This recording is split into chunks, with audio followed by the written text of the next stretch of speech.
When you've done rebuilds the last 2 years at Drake and West Virginia, you had the preseason trips at both of those. Obviously, it's kind of the same thing. And yet, when you get to the season, have you noticed any kind of common themes when you've had these, when you hit the actual season, when you've had these kind of rebuilds? Yeah, I think the biggest thing is you're learning a lot every time you step out on the floor, whether it's practice, games, whatever. They're just a different situation that every individual on the team, you don't know how they're going to react to because you haven't coached them together before. So those are things early in the year that you figure out a lot very quickly, and you can't really simulate it until you start to play games. And every situation you get put in is something new for the group. So there's a lot of learning opportunities, as we go along, and you have it all the way through the year. Like you continue to grow and get better, but I think it's especially true with a brand new team because you just don't have the data to go like how they're going to respond to a 2-point game or this certain style of play or whatever it may be. Rather than play. Yeah, Coach, what are some things that need to happen for Lamar to get back to like Lamar we saw the first 3 games versus the last couple? Keep shooting. That's it. Just keep letting it rip. I'm not worried about that at all. He had a tough shooting night. That's you're going to have those once in a while. But like I said, after the game, he's more likely to go 10 for 17 the next night than continue on that pace. But the percentages always work themselves out. I mean, that's just what they are. Good shooters are good shooters. They don't just learn how. Or excuse me, they don't just forget how to shoot, so he's gonna keep letting them go. We're gonna keep telling him to let them go. We're gonna run all the stuff that we always run for him. And at the end of the year, my guess is those numbers are gonna look like they've always looked for him. Daniel, repeat. On that, are there experiences that you've kind of had that have helped you handle a really good shooter when he is slumping, like when to push, when not to push at all? I think again, it's just giving your guys the utmost confidence in them, and just encourage them to keep doing what they do. I actually would almost go the other way sometimes. It's like you can't pass that one up. I don't care that you missed 6 in a row. Like you're too good a shooter for us we can't draw up a play to get you that open of a shot. So if that 7th one presents itself, shoot it again, and that's the way you have to approach it. And I think all guys that played the game, they're shooters that you just know that's how you have to be. I think it's true in a lot of sports. You get them to start, baseball, the greatest hitter in the world, get out 70% of the time, and that's just, you're going to miss in basketball. That's okay. Just keep staying confident, keep trusting your work. Pete, then Seth. Yeah, Coach, excuse me.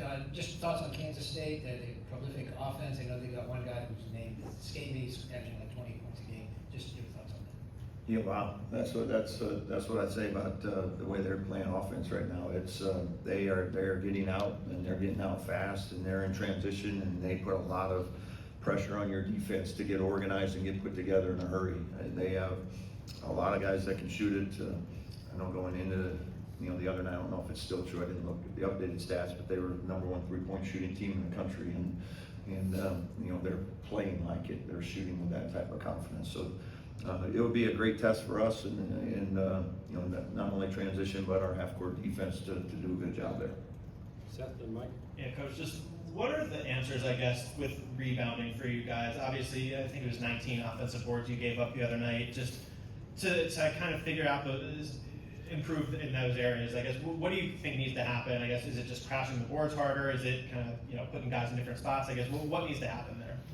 It's a little bit of both. You go back and look at the tape, and I'll understand.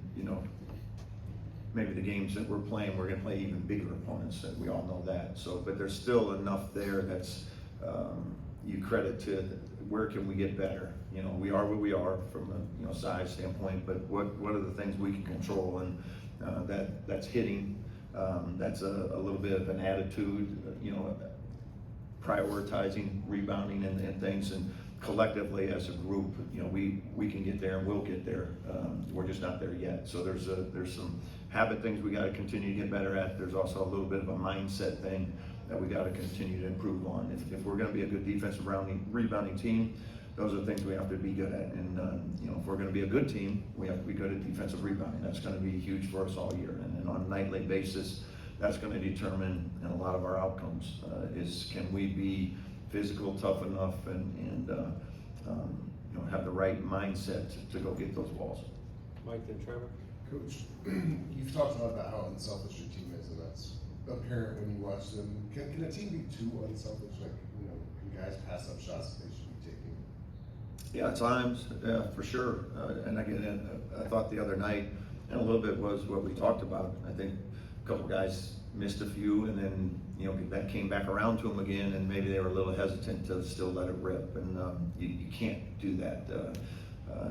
It's too hard to find those type of looks and those opportunities, especially for, you know, the guys that can really shoot it, that we're, you know, trying to find those ways to get them those type of shots. So, but yeah, you can definitely get that at times. I think, you know, we have a few different areas where we need to be more aggressive, especially with paint touches.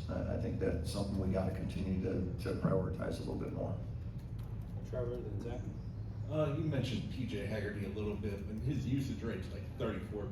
How different is game planning against a guy who creates so much of the offense for one team? And then what's the most important thing stopping him? Yeah, he's been off to an incredible start, playing at a high level.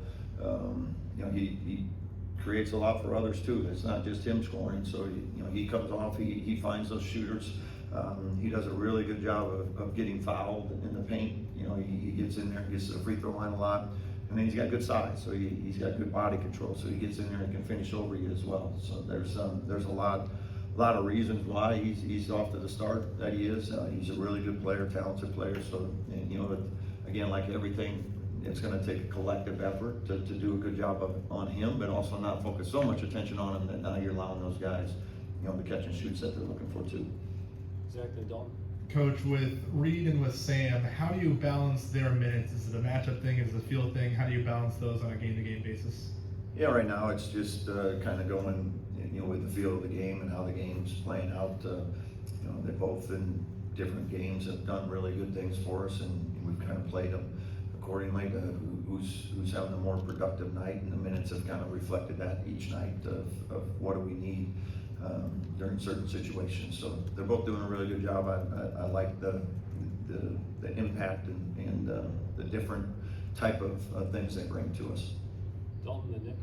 On Nick Dorn, I guess, what have you seen from him and how pleased are you with how he's played over the 3 games he's been in, and how difficult is it to kind of balance, you know, getting him back in and getting minutes to him? Yeah, he's done a good job. He's getting more and more comfortable. You gotta remember, he's been out for a long time, you know, so it's, you know, he's only been back playing for a couple weeks after being out, you know, 6 months or whatever it was. So, you know, it's just gonna continue to get him more comfortable with what we're doing too. You know, he's never played in the system and both offensively and defensively. But again, I like what I'm seeing from him in practice. I think he's continuing to get better and better there, and you know, we're looking forward to seeing where that can ultimately grows into. Nick, then Niz? When you talk about the shots don't fall, the energy goes down, you talk about that as kind of fighting human nature. What does that look like for you guys in practice, trying to keep the intensity up in that respect? Yeah, I think the practices have been great. You know, even when you talk about it in the games, you know, it is like there's, even from a fan standpoint, you know, when you're scoring, there's just more energy that comes. It's just you know, what people like, and basketball players, they like to score. But I don't think it's really impacted maybe our defense that much. There's been stretches. We've certainly had some tough stretches for 3-4 minutes in a couple of these games recently. But outside of that, I think our defense has still continued to play at a pretty high level. Just got to avoid those, you know, 2, 3, 4 minute lulls. That's hurt us a little bit. But overall, I think our guys continue to stay pretty focused, you know, during those stretches. Just you just always got to fight it. I think that's just the main thing. Just you know, always making sure, like, here's what's got to be constant for us. The shooting's going to go up and down throughout games, throughout the season. But make sure that our defensive end, that's got to be what always just keeps us right where we need to be, even during those stretches where we're not scoring it at a prolific rate. Niz, and then we'll wrap with Flick. Yeah, do you have any, Nick's back, obviously, do you have any more kind of clear timeline about when you possibly get Drake and Mystic back? I know Josh Harris may be a little behind them, but any sort of clear timeline for their return? Not really. You know, they're getting better. That's probably the main thing. They're all progressing. You know, starting to do more things within practice. So that's a good sign. So we'll be excited again to have those guys back and get them, you know, started, you know, working back into some minutes into the lineup and things. Last question. You've had Andre now for I think 3 months. Just where have you seen him grow, and what's kind of the plan with him?